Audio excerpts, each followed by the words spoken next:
This is my book, The Mirror of Motivation, the self-guide, the self-discipline for you to find that drive and ambition in your life that you want to tap into. Get this book free. Go to the link below and I'll ship it to you worldwide. DreAllDay.com. Dre Baldwin, DreAllDay.com. Sitting here in the Whole Foods parking lot, but I thought of this subject. I want to talk about this real quick. It's being careful with your assumptions. In life, the one thing that I say to people all the time is that you don't know something until you've done it. And you don't really know it until you can teach it to somebody else. If your whole experience of a thing is you watched it on internet or on TV, you watched it in person, you were on the sideline, you had front row seats, or you were in a relationship with somebody who was doing that thing, or you know people who do it, or you got friends who are in a certain space and they have certain experiences, or you talked to people and they say things, or you say that they say things. You know, people do that all the time. They say something like, well, all the people that I know, they say this and they say that, and you can't really rebuke it because anybody could say that they heard somebody say anything. You don't really know if they're being truthful or not. They usually, people say that to what? To support their arguments, whatever point they made. All right, well, I know a whole bunch of people who did it and they said this, and how can you refute that? The thing is, you don't really know anything until you've experienced it yourself, meaning you have done it on your own. If you've never played ball at a certain level, then you shouldn't be talking about it because you never did it. And I'm not saying that doesn't mean an analyst is not qualified, because if you've analyzed, then you're qualified to analyze, because that's what you're doing. They're not saying, well, I know what it's like to be on the court, because you ain't been on the court. But you understand what I'm saying. You have to actually be in it, 10 toes deep in something to really know it. And unless you can teach somebody else how to do it, you don't truly know it. Because a lot of people are good at doing things, but they can't explain it to another person. They couldn't teach it to somebody else how to do it. That's how you see people who are really good at doing a thing, but they couldn't teach that thing to save their lives. But the point that I'm making here is assuming. Like, if you haven't been there and done it yourself, don't assume how it is. Don't assume that you know how people are or how people are going to respond or what's going to happen in certain spaces if you haven't actually been through the experience. I mean, I think it's as simple as that. And I'm going to do another video on experience, probably to follow up on this one. But I had a person, somebody had came to me once years ago. He was trying to become a basketball manager or a basketball agent. He was asking me some questions about how to get in. I told him, the long and short of what I told him is, I've never been an agent, but he was asking me. And the long and short of what I told him is like, yo, get in the game. Go find some players who are trying to get on and try to help them. Try to make connections and help those people out. That's all you need to do. That's the only way you're going to really learn what the game is about, how it works, what happens, what you need to know, what you need to change, who you need to meet, what connections you need to make. The only way you're really going to know is if you go out there and you actually start talking to people. Like, you can't just sit back and research it forever and talk to people like me or whoever. I don't care if you talk to somebody who's been an agent for 1,000 years with 1 million NBA clients. You won't know the game until you get out there and start actually doing the shit. You understand? Like, I could sit and, I could fucking live with Kobe Bryant in his house for 30 days and talk to him about everything he knows about basketball. I'm sitting in I gotta diverge from that point. I'm sitting in the Whole Foods parking lot. This dude looks like he works for the Whole Foods delivery. He just took all the bags out his cart and put it in his car, and then the shopping cart, listen, is like literally 30 feet between where his car is and where all the carts go. This dude walked 10 feet to drop the cart off in between two cars instead of just putting it back where the carts are. The carts are like right there. I could throw a basketball from right here to where the carts are, and he just dropped the shit off over there because people like him, he gonna be doing that for the rest of his life, working, delivering for Whole Foods, is because these little things right here add up to big things. But anyway, I had to say that because I just watched him do that. Like, why the fuck?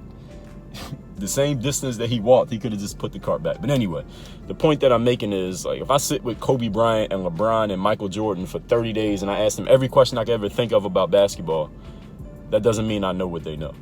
That means I had a conversation with them. That means they told me things. And that means that maybe I can go apply them if I so choose to. But I don't know what those dudes have been through until I've been through the same things they've been through. Until I've been on that court, in those gyms, in those workouts, in those games, doing what they did. Until you've been through the experience, you don't know. So don't assume that you know. Don't act like you know. Don't talk like you know.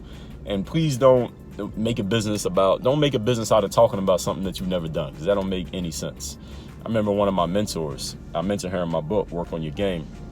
When she first, I can't even remember what it was she was talking about, but she was telling me how when she was becoming a professional speaker, she used to talk about some subject that she didn't even have experience in. And she went and gave a speech on this subject. And somebody asked her a question and said, how do you know these things? What experience do you have in this field to be talking about this? And she got froze on the stage because she didn't have an answer to the question. And she said, based on that, I realized that I don't need to be talking about stuff that I didn't do because I'm like an asshole up here on the stage. But a lot of people do this every single day, whether it be online, on the internet, and conversations that you may have with people. There are people who try to build businesses, write books around things that they never even did. Like, you don't even know what you're talking about. You're assuming that you know what it feels like to be in the thing. Now, if you're writing from a perspective or talking from a perspective of, look, I didn't do it, but look, I know these people and I watch these things and this is my third person analysis of how these things go, that's one thing. But if you're in it talking about it, like if I was to come preaching to you, tell you this is what you need to do if you want to have a podcast that comes out every day for 1,000 days in a row, and I never did that, then why do you even need to hear me? Go listen to the person who actually did it. Let them tell you, because they've been there. If I'm gonna tell you, here's how you play overseas, and I never played overseas, why do you need to hear it from me when you can hear it from somebody who's actually did it? Now, if the person who actually did it ain't around, they're not available, they don't want to talk, then okay, then we may have to go to plan B and C and D, the people who never did it, but they talk about it. But don't assume that you know things until you have actually been through them, until you have seen them yourself, until you have that real life experience to go behind, whatever you're going to talk about. And those assumptions, this is another thing that I've noticed, especially online, that a lot of people don't go far in their lives. And when I say don't go far, I don't mean with their success.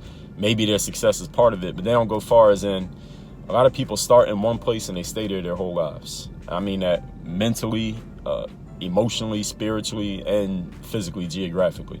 People are born in a certain place and they stay there their whole lives. They never leave that area, rarely travel. If they travel, they come right back to the same place and they stay there their whole lives. They stay around the same type of people, same type of thoughts, same type of activities, same habits, same energies, same everything their whole lives. And then the next generation does the same thing and the same thing and the same thing. And that's how things don't move forward. Those are the people who are holding progress back. Because if you're not moving progress forward, you're holding progress back. And there are a few people, and I like to put myself in this category of people who move about, deal with different types of people, different types of ideas, energies, expose themselves to new things, move around to different places physically, and then bring it back. You can bring it back to where you came from. You can share it back to other people, like what I'm doing with this video right here. And I don't have to make assumptions about things. And I always try to check myself whenever I feel like I might be making an assumption about something. I ask myself, okay, what experience do I have in this thing to even be thinking what I'm thinking? If the answer is none, then I got to check myself. Like, okay, I shouldn't even be thinking that. Let me go find out. Let me go ask somebody. Let me go research this. Let me find out from someone who's been there. So at least I have some idea of what I'm thinking about, let alone talking about. Because I'm not going to talk about something until I thought about it. And I'm not even going to think something until I have some real reason to real reason to believe it. You understand what I'm saying? So check yourself on your assumptions. And if you're assuming something that you know you have no experience in, why don't you go do it? So then you'll know for sure, so you don't have to assume anymore. That'll separate you from most people who sit back and watch videos and read blog posts and social media all their lives, never actually go do shit, but they talking about shit. Don't be that person, because there's no real value in that. Nobody pays for a person who watched the game from the sideline. We pay for the person who was in the game. Work on your game.